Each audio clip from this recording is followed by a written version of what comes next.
Getting the best AI design isn't about the prompt, it's the process. And yes, I know that sounds poetic. So I want to show you the unique AI workflow that I started using recently in order to get designs that look like an actual product and not a boring AI generated design. Now, before we begin, a couple quick things. And we again teamed up with Mobbin on this video. Now, I've been using Mobbin a lot recently to inform my AI designs, and you can take 20% off the annual Mobbin plan using the UI Collective link in the description. Or if you're a big fan of myself and what we're doing here at UI Collective, consider supporting UI Collective Academy, where you get access to a bunch of great courses, a bunch of great micro lessons, a lot of perks, private Slack channel access with me and the team, and a whole lot more. Or even if you just want to join the community, you can come ask any question for free on our community forum, get access to a bunch of great savings, a bunch of great resources, and a whole lot more. So whether you want to join the academy, just want to join the community, hope to see you online. I'll put a link for our website in the description. And I've recently started posting a lot more on X and engaging with the community, so I'll put a link to my X down in the description. Be sure to drop me a follow. All right, my people, let's look at a workflow and how to generate legit UIs. I didn't know what I was going to call this video yet, so that's why I just called it workflow to generate legit UIs.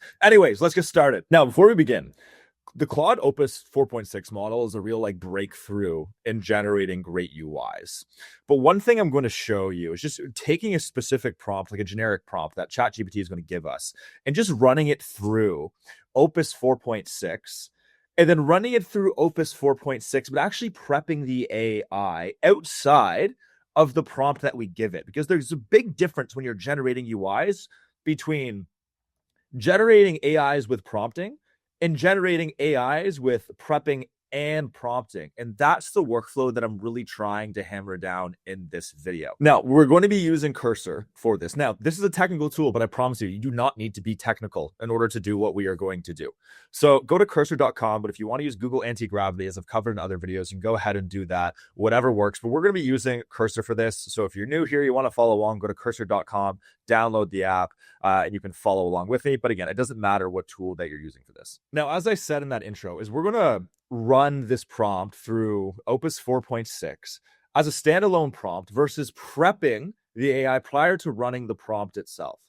So essentially what I did just on ChatGPT here is just provided me a simple prompt for a finance app dashboard I can copy into Cursor. So essentially just gave me like a basic prompt with core sections, style. I might take out that accent color, UX, data, and then just tech. So let's just copy this as is. Then we're going to bring it to Cursor and run it through the Opus 4.6 model just as a standalone prompt. All right, so here we are just in Cursor. So let's just go ahead and just paste in that prompt again. You can follow along with me with the prompt of your own.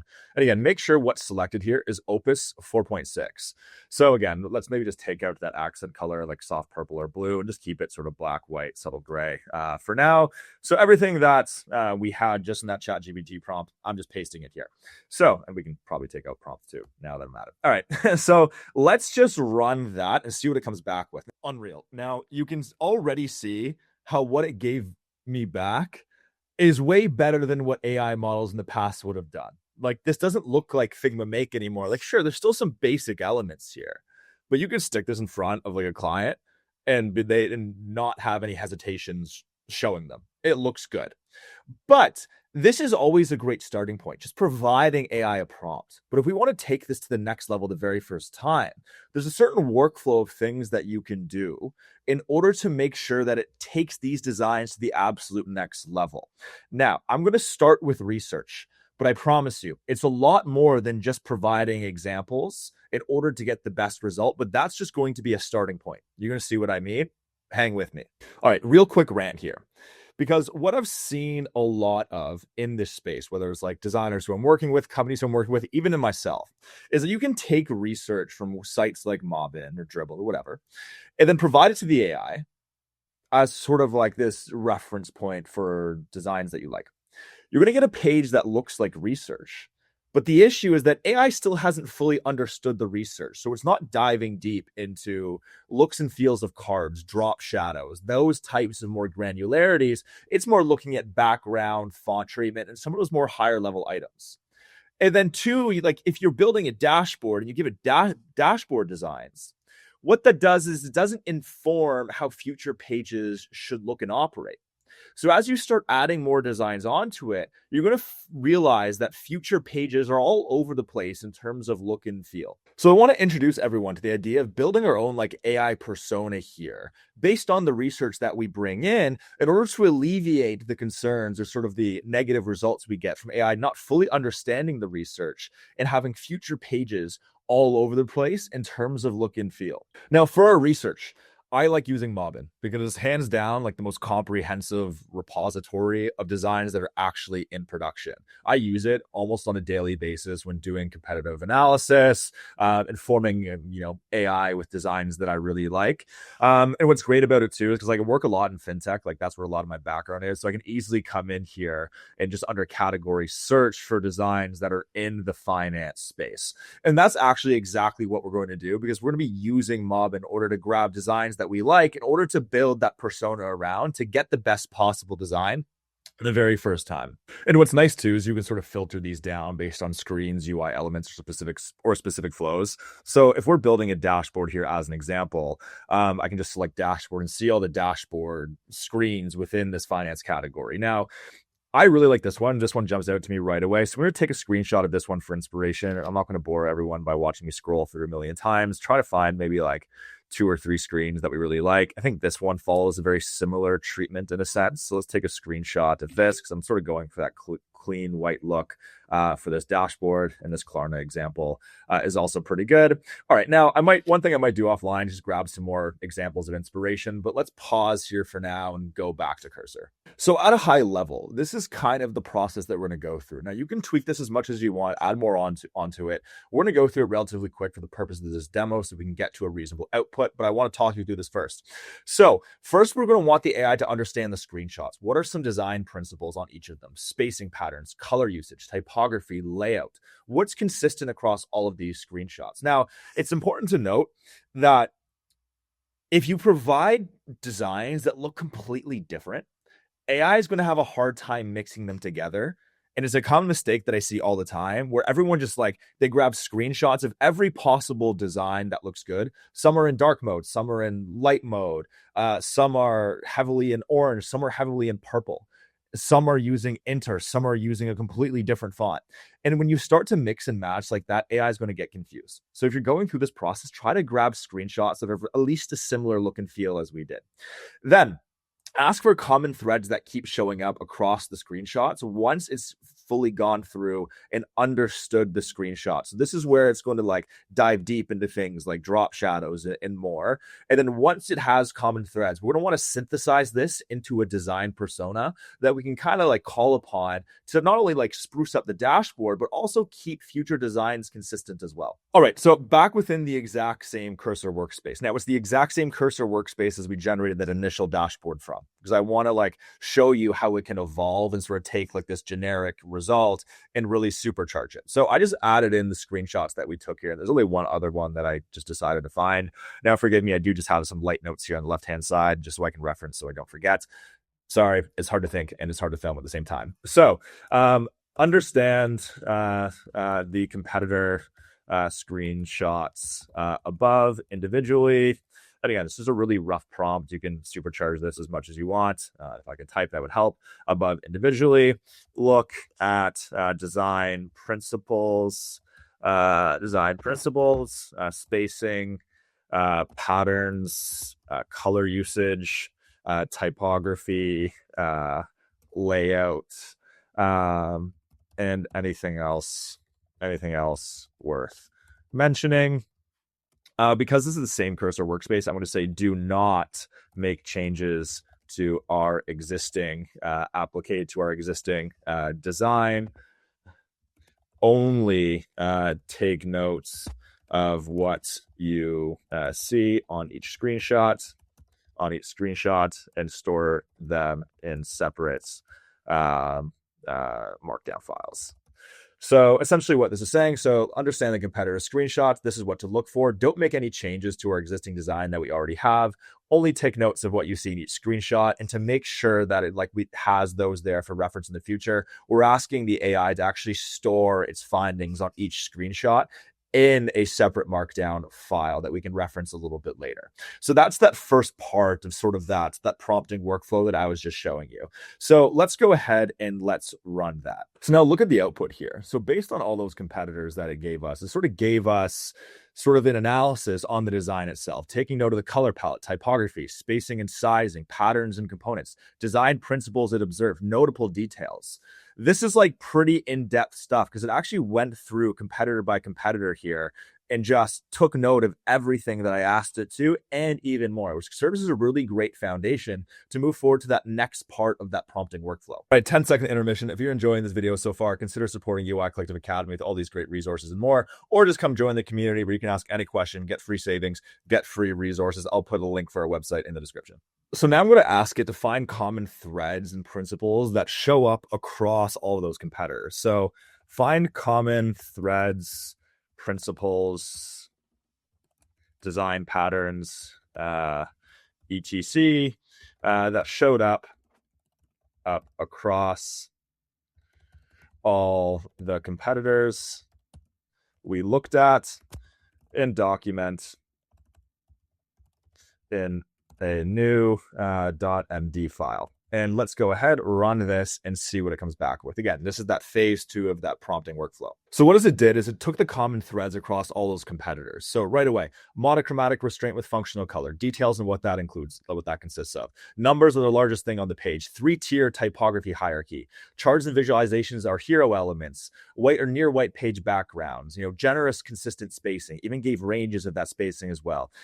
Pill chip buttons as interactive primitives, tab navigation for secondary views. So instead of looking at just one competitor and taking notes, then forcing it to look at each competitor individually as it's building designs, what we did is we synthesized everything. We synthesized the common elements that make those designs so great.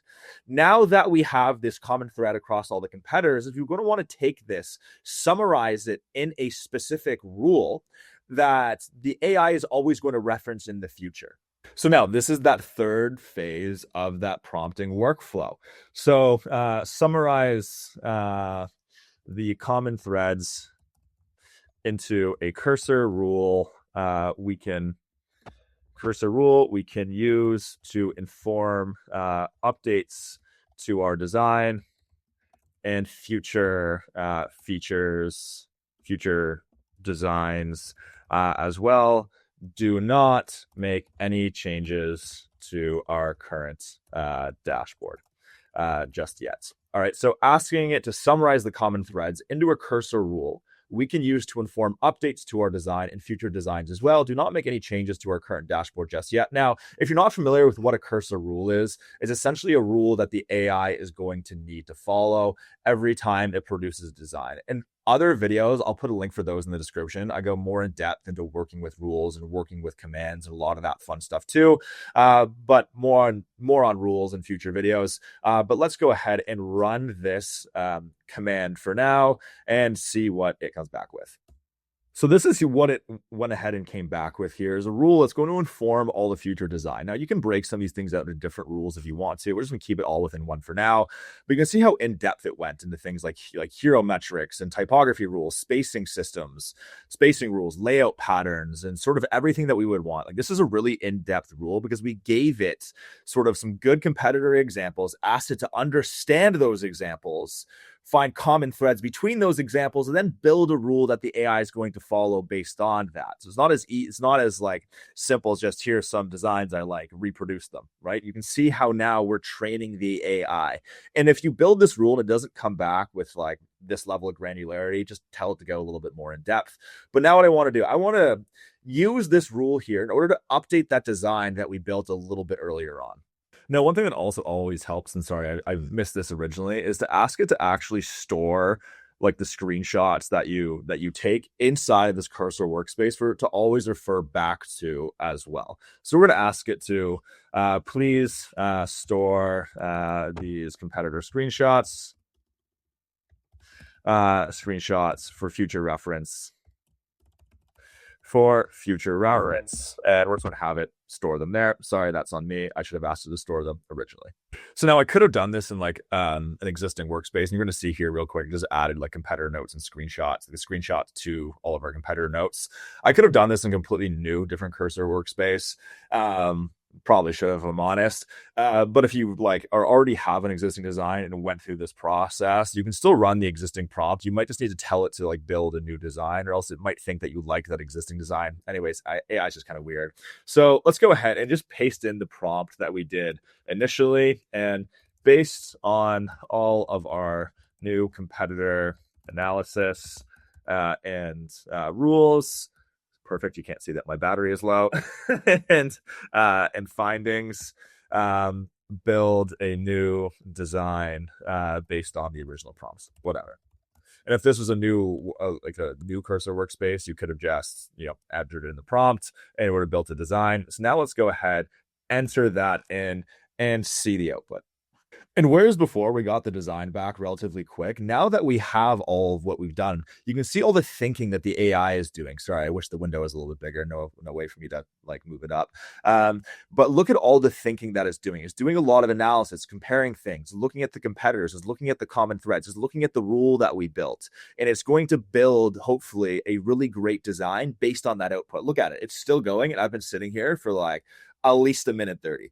Now, look what it came back with. Now, with anything with AI is you might need to make some tweaks. Like in this case, the responsiveness was off. So I had to like take some time and actually go through and like work with it in order to make it responsive. I just had too much space on the right-hand side. But anyway, this looks like an actual product already. Sure, it's going to need some tweaks.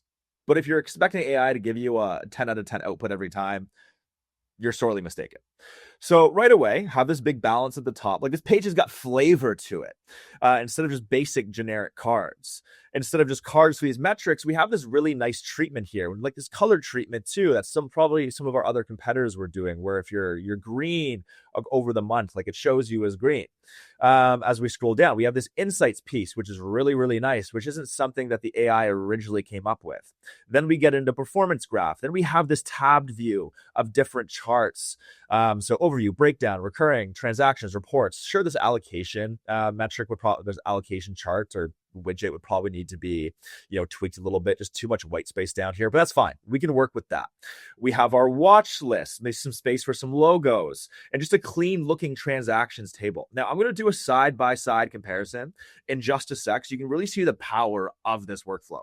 Now, here's a side-by-side comparison between the original output and the output with that workflow that we went through, where originally, look what we got, just this basic sidebar, like a real boring looking dashboard. Again, it's better than what a lot of AI has done in the past. Like there's noticeable improvements with Opus 4.6. But on the right-hand side, we have an actual product. This is something you could recreate in Figma, show to a client as is, and probably wow them, especially as a first draft. So whenever you're building UIs with AI, the prompt is only half the battle.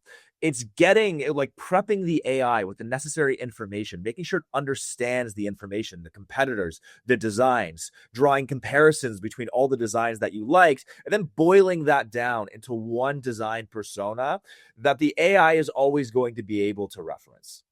All right, everybody, raise the roof. Woo! Thanks for watching. I know I'm small here in the bottom left, but if you want to build an entire design system, click in the top left. Or if you want to watch another video that I highly recommend, click in the top right. And if you've been a big fan of this video and what we're doing here at UI Collective, consider supporting UI Collective Academy, where you get access to a bunch of great courses, micro lessons, prompts, perks, and a whole lot more. Or even if you just want to join for free, it's free to ask any question in our community forum. I respond to any question that's on there. Thanks so much for watching, everyone. I really appreciate it. See ya at the next one.